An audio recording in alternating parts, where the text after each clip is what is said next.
With সোমনাথের আরেকটি নতুন ভ্রমণ পর্বে আপনাদের সবাইকে স্বাগত।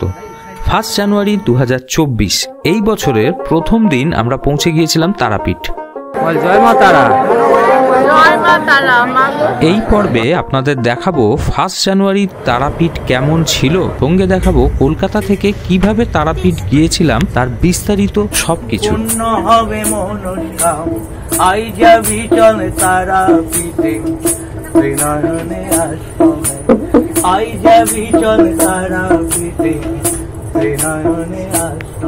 সঙ্গে দেখাবো এই বাংলার মাটির গন্ধের সাথে জুড়ে থাকা এই ট্রেন জার্নির গল্প।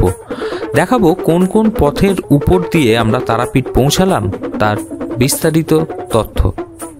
আর সঙ্গে দেখাবো বছরের প্রথম দিনটাতে তারাপীঠ মন্দির কেমন সেজে উঠেছিল।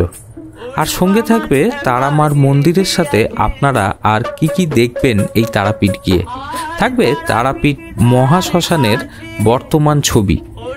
দেখে নিন এই ভিডিওতে এই সব কিছুই একসাথে।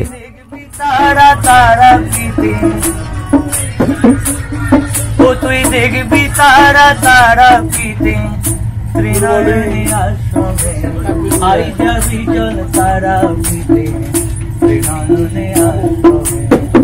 যোগীশ্বরী যজ্ঞ করেন, মহেশ্বরী যজ্ঞ। আর তারাপীঠ ভ্রমণের এই ভিডিওগুলোতে দেখাবো কোথায় আমরা ছিলাম, সঙ্গে কম দামের বিভিন্ন হোটেলের খোঁজ ও দামি হোটেলের খোঁজ দেখাবো, কি কি সুযোগ সুবিধা আছে এই হোটেলগুলোতে তা সবকিছু। সঙ্গে থাকবে তারাপীঠের নানা খাবারের খোঁজ খবর, কোনটা কেমন লাগলো জানাবো আপনাদের, তাও খাবেন কোন জিনিস কোথায় দেবো তার খোঁজ। মিষ্টির দোকান তো অনেক আছে তারাপীঠে, কিন্তু আপনি কিনবেন কোন দোকান থেকে দেখাবো তাও। তারাপীঠ থেকে বামাখ্যাপা বামদেব বাবার বাড়ি গিয়ে দেখবেন বামদেব বাবার এখন অনেকগুলো নতুন বাড়ি তৈরি হয়েছে, কিন্তু আদি আসল বাড়ি কোনটা দেখাবো তার খোঁজ। আচ্ছা, এইগুলো হচ্ছে রেশম কীট, এখানে চাষ হচ্ছে। আর দেখাবো তারাপীঠ থেকে অদূরে বীরভূমের লাল মাটিতে ছড়িয়ে থাকা একাধিক সতীপীঠ, যা আপনারাও খুব সহজেই তারাপীঠ থেকে দর্শন করে নিতে পারেন। তার বিস্তারিত ভিডিও পুরো ভিডিওতে সঙ্গে থাকবেন। চলুন আরম্ভ করা যাক নতুন ভিডিও। সঙ্গে প্লিজ সাবস্ক্রাইবটা করে দেবেন যারা সাবস্ক্রাইব এখনো করেননি। এখন বাজে ভোর 4:40। 1 জানুয়ারি 2024 বছরের প্রথম দিনের প্রথম ভোর। এখন আমরা বেরিয়ে পড়েছি। এখন একটা ট্যাক্সি নিয়ে সোজা এখন যাচ্ছি হাওড়া স্টেশন। এখন ওই ভোর 5টা বাজে, বাইরে কিন্তু এখনো পুরো অন্ধকার। আর এই যে এখন আমরা মাঝেরহাট ব্রিজ পেরোচ্ছি, মাঝেরহাট ব্রিজ পেরিয়ে আমরা এখন সোজা যাব হাওড়া স্টেশন। 6:10-এ আমাদের ট্রেন হাওড়া থেকে। এস্টিমেটেড ওই 5:30টার আগেই আমরা হাওড়া পৌঁছে যাব। এখন আমরা প্রিন্সেপ ঘাটের সামনে দিয়ে যাচ্ছি, সেকেন্ড ব্রিজের নিচে দিয়ে। এখনও রাতের আলো নেভেনি। এই যে দেখছেন বাঁদিকে গঙ্গাকে রেখে আউটরম ঘাট হয়ে সোজা আমরা এখন বাবুঘাটের দিকে এগিয়ে যাচ্ছি। এই রাতের কলকাতার একটা কিন্তু আলাদা রূপ আছে। এই যে দেখছেন এই হলো বাবুঘাট বাস স্ট্যান্ড। এখান থেকেই কিন্তু বিহার, ঝাড়খণ্ড, উড়িষ্যা বিভিন্ন জায়গার বাস এখান থেকে ছাড়ছে। আর এই আমরা এখন ঠিক বাবুঘাটের সামনেটায় এসে দাঁড়িয়েছি। সকালবেলায় বাবুঘাটের ঠিক এইরকম কলকাতার পিকচার। এই বাবুঘাটের যা ঘাটটা ফেলে আমরা এখন স্ট্যান্ড রোড দিয়ে হাওড়া স্টেশন যাচ্ছি। এই আমরা হাওড়া ব্রিজে ঢুকে পড়লাম। রাতের আলোয় এখনো হাওড়া ব্রিজ ঠিক রাতের আলোয় যেমন লাগে সেরকমই দেখছি। এই হাওড়া ব্রিজ পেরিয়ে যাওয়া মানেই আবার হাওড়া স্টেশন, আবার একটা নতুন ট্যুর। ভোরের হাওড়া স্টেশন। হাওড়া স্টেশনে নেমে পড়েছি। এখন ওই 5:25 মতন বাজে। চলুন এবার প্ল্যাটফর্মে দেখি ট্রেন দিয়েছে কিনা। হাওড়া স্টেশনের ভিতরে এখন এই চেয়ারে আমরা ওয়েট করছি। প্ল্যাটফর্মে এখনো ট্রেন দেয়নি। হাওড়া স্টেশনের ভিতরে ছবিটা ততক্ষণ দেখুন আপনারা। আর এই হলো হাওড়া স্টেশনের সেই বিখ্যাত বড় ঘড়ি। কত ইতিহাসের আর কত মানুষের মিটিং পয়েন্টের সাক্ষী এই ঘড়ি। ফুড প্লাজা ঠিক পাশেই এখন নতুন শিয়ালদা স্টেশনের মতন এক্সিকিউটিভ লাউঞ্জ করেছে। এখানে আপনারা ঘন্টা পিছু টাকার বিনিময়ে এসি সুন্দর বসার ব্যবস্থা পাবেন। সোফা টোপা রয়েছে, সঙ্গে রেস্টুরেন্টও রয়েছে, খাবার ব্যবস্থাও সব আছে। আর যারা বাড়ি থেকে খাবার আনতে পারেননি, দূরে যাবেন, এই ফুড প্লাজা থেকে খাবার প্যাক করিয়ে নিতে পারেন বা খেয়ে ট্রেনে উঠতে পারেন। আমরা ট্রেনে উঠে পড়েছি 13017 গণদেবতা এক্সপ্রেস। হাওড়া থেকে ছাড়ার টাইম সকাল 6:05 আর রামপুরহাট পৌঁছানোর শিডিউল টাইম হলো 9:55। হাওড়া স্টেশন ছেড়ে ট্রেন এখন বেরিয়ে যাচ্ছে। আজকে 1 জানুয়ারি 2024। এখনও পর্যন্ত কিন্তু পুরো কুয়াশায় বাইরেটা ঢেকে রয়েছে। টোটাল ট্রেনটা টাইম নেয় রামপুরহাট পৌঁছতে 3 ঘন্টা 50 মিনিট মতন। একদম রাইট টাইমে ট্রেন ছেড়েছে, পুরো 6:05। দেখা যাক শিডিউল টাইমে পৌঁছয় কি কটার সময় পৌঁছয় দেখা যাক।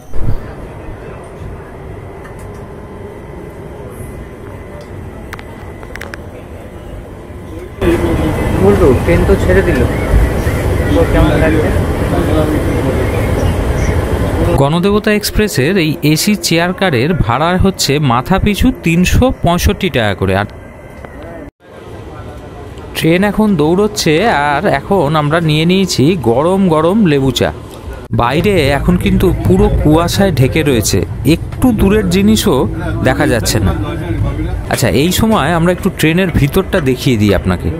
এই যে দেখছেন প্রতিটা সিটের পিছনে একটা করে খাবার রাখার ছোট জায়গা রয়েছে, আর ওই যে পায়ের কাছেও একটু ময়লা ফেলার জায়গা, সঙ্গে মোবাইল চার্জের দেওয়ার 2টো করে জায়গা, আর মাথার উপর এই যে দেখছেন সুন্দর লাগেজ রাখার ব্যবস্থা রয়েছে, সঙ্গে মাথার উপর রিডিং লাইটও রয়েছে। মোটামুটি স্ট্যান্ডার্ড সাইজের লাগেজ ধরে যাবে। আর এই যে হাতলটা দেখছেন, এইটা দিয়ে টানলে সিটটা পিছনে হেলিয়ে দেওয়া যাবে, সঙ্গে বোতল হোল্ডারও রয়েছে। বাইরেটা দেখুন, দারুণ লাগছে।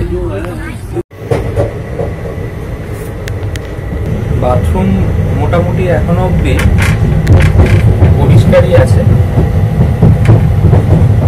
এখানে একটা আয়না রয়েছে, এখানে লিকুইড সোপ ডিসপেন্সার রয়েছে। এদিকে যেমন থাকে আপনার কল আর পটি শাওয়ার, এদিকে একটা আপনার এক্সস্ট ফ্যানও চলছে, আর এখানে একটা লাইট, আর ওখানে একটা অটোমেটিক দেওয়া আছে, বন্ধ ছাড়ছে, আর এইখানে আপনার একটা ফ্যান রয়েছে। বাথরুম পরিষ্কার পরিচ্ছন্ন।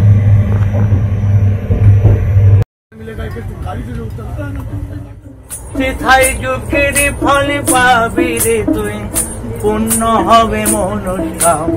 আই যাবি চল তারা পিতে, ত্রিনয়নে আশ্রমে। আই যাবি চল তারা পিতে, ত্রিনয়নে আশ্রমে। জীবনে আমি অগণিত বার তারাপীঠ গেছি, আর এই ট্রেন জার্নিতে এই বাংলার মাটির গন্ধের সাথে জুড়ে থাকা এই বাউল গান আমার বড় প্রিয়। আর এই দাদাকেও আমি বিগত 14-15 বছর ধরে আমি দেখছি। তারাপীঠে তারার কাছে ওরে বামা খেপা গিয়াছে, আর তারাপীঠে তারার কাছে ওরে বামা খেপা গিয়াছে। ও তুই দেখবি তারা তারাপীঠে, ও তুই দেখবি তারা তারাপীঠে, ত্রিনয়নে আশ্রমে। আই যাবি চল তারাপীঠে, ত্রিনয়নে আশ্রমে। আর এই বাউল গান শুনতে শুনতেই আমরা পৌঁছে গেলাম বোলপুর। বোলপুর শান্তিনিকেতন, কবিগুরুর প্রাণের জায়গা। এই হচ্ছে বোলপুর স্টেশন। আমরা যতবারই এই বোলপুর স্টেশনের ওপর দিয়ে যাই, একটা আলাদা ভালো লাগা ঘিরে ধরে। আর এই বোলপুর স্টেশনটা এত সুন্দর করে সাজানো, কি বলবো, দেখুন আপনারা। আর এটাও জানিয়ে রাখি, সঙ্গে থাকবেন এই ভ্রমণ পর্বে। আমি তারাপীঠ থেকে এসেছিলাম শান্তিনিকেতন। এই ভ্রমণ পর্বের অন্য ভিডিওতে আমি শান্তিনিকেতনের ট্যুর নিয়ে, সমস্ত সাইট সিন নিয়ে দেখাবো বিস্তারিতভাবে। আগামী দিনে সঙ্গে থাকবেন। ট্রেনে যেতে যেতে ঝালমুড়ি খাওয়া কেমন লাগে আপনাদের জানাবেন।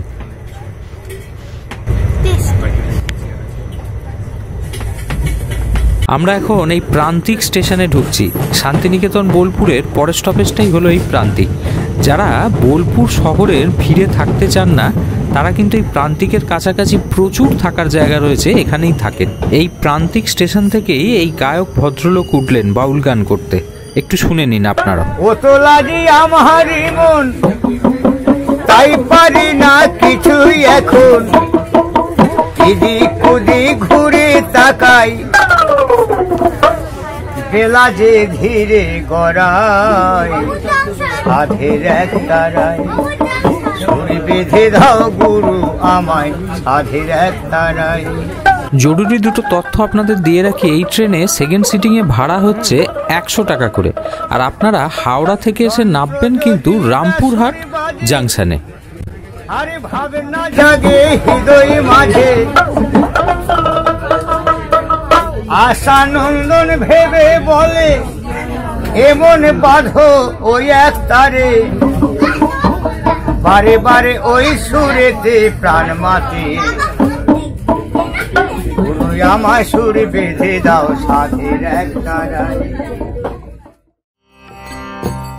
ট্রেন আজকে প্রায় 20 মিনিট লেট করলো। আমরা রামপুরহাটে এসে নামলাম 10টা 15 নাগাদ। এখন আমরা যাচ্ছি সোজা তারাপীঠ। এই রাস্তার দুধারে গ্রাম বাংলার সুন্দর রূপ দেখতে দেখতে এখন সোজা যাচ্ছি তারাপীঠে। রামপুরহাট জাংশন থেকে তারাপীঠের ডিস্টেন্স হচ্ছে ওই 8.5 কিলোমিটার মতন। অটোতে মিনিট 20-25 লাগে। এই যে গেটটা দেখছেন, এটা তারাপীঠের গেট। এই গেটটা মাত্র কয়েক বছর হলো তৈরি হয়েছে, আর এই রাস্তাটা সোজা চলে গেছে স্টেশনের দিকে। কয়েকটা তথ্য আপনাদের জানিয়ে রাখি, স্টেশন থেকে যদি অটো রিজার্ভ করে আসেন তাহলে ওই 250 টাকা আপনার ভাড়া পড়ে, আর যদি ইন্ডিভিজুয়ালি শেয়ারে আসেন ওই ম্যাজিক গাড়ি বা ওই জাতীয় গাড়িতে তাহলে পার হেড 30 টাকা। এই দাদার সাথে আমার 5-7 বছরের সম্পর্ক। পরে এই দাদার নাম্বার এবং আমি আলাপ করিয়ে দেবো এনার সাথে। তারা মায়ের মন্দিরের সামনের দিকের মেন গেট এটা। এইটা দিয়ে ঢুকেই ডান দিকে আপনার হচ্ছে গর্ভগৃহ, মন্দিরের মূল মন্দিরটা। আজকে 1 জানুয়ারি, তাই সুন্দর করে মালা দিয়ে সাজিয়ে উঠেছে পুরো চত্বরটা, এবং আজকে ভিড়ও কিন্তু প্রচুর ভিড়।